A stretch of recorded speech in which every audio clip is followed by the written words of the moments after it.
Inner wheel club Jagannath Dham Puri आनुकूल्य पुरीर कमला मातृमंगल केन्द्र ठारे पोषण मास 2024 पालित हो जाइछि। 20 जन गर्भवती और नुआ माँ होइथिबा हिताधिकारी को नहीं होइथिबा एही कार्यक्रम रे आनिमिया एड़ाइबाकू आवश्यक पोषक तत्व संपर्क रे आलोकपात करा जाइथिला। क्लब पक्षरु मोट 10 जन सदस्य उपस्थित थिले एवं जने सदस्य तथा डायटिशियन ज्योत्स्ना महापात्र माँ और शिशु मानक पई रक्तहीनता और एहा संबंधी खाद्य उपरे हिताधिकारी मानकू बुझाइथिले। रक्तरे हिमोग्लोबिन मात्रा, रक्तहीनता और गर्भावस्था रे अन्य समस्या और प्रतिकार संपर्क रे आलोचना करा जाइथिला। क्लब तरफरु उपस्थित माँ मानकू चना भजा, ड्राई फ्रूट्स, केक, पाउरुटी, क्षीर और डालिंब थिबा पोषण युक्त खाद्य पैकेट बंटन करा जाइथिला। क्लब रो सभापति मुनमुन दासगुप्ता, संपादिका मिताली दासगुप्ता, उपसभापति ज्योतिर्मयी महंती, क्लब मेंबर भाग्यलक्ष्मी सुबुद्धि, बंदिता साहू, ज्योत्स्नाराणी महापात्र प्रमुख कार्यक्रम परिचालन रे सहयोग करथिले।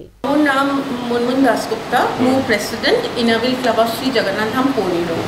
आज आम ये आसीचु कहीं मंथटा मसटा पोषण माह कह हुए तार सकाशे आम कमला मैटरनिटी होम में समस्त एकत्रित होइछु जते आम ये माँ छुआ जो मैंने अच्छा माँ हेबे बा माँ अलरेडी माँ पिला हो जाइछन्ते तांको पई केमिति खाद्य दिया हुए कौन खाइले न्यूट्रिशनटा कम्प्लीटली माने प्रॉपर हबो जते बैलेंस हबो ता बुझाइबा आसीथिलु।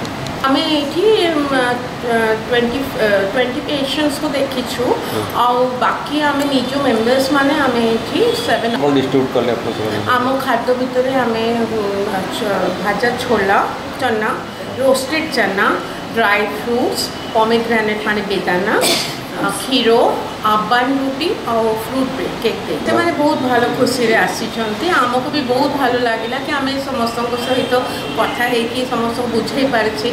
आमर ये सबुठ भल कथा है गीता दीदी जे आनिक सब ऑर्गेनाइज कर सहित आसिकी समस्त गीता दीदी सामने आस